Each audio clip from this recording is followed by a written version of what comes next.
Mấy nắng nó có thể ho tụ nên cô luôn cho mong chỉ gió ho tàu chỉ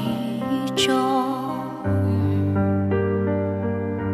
con đi muốn nhỏ hoa ninh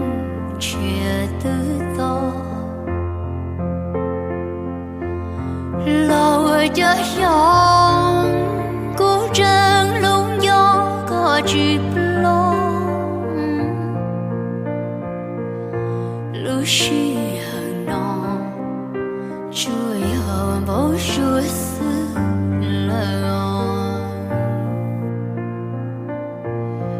từ sẽ bao bờ thao rừng mây gió lên con trâu đã đến chỉ to chỉ hơi thao kê lúc bin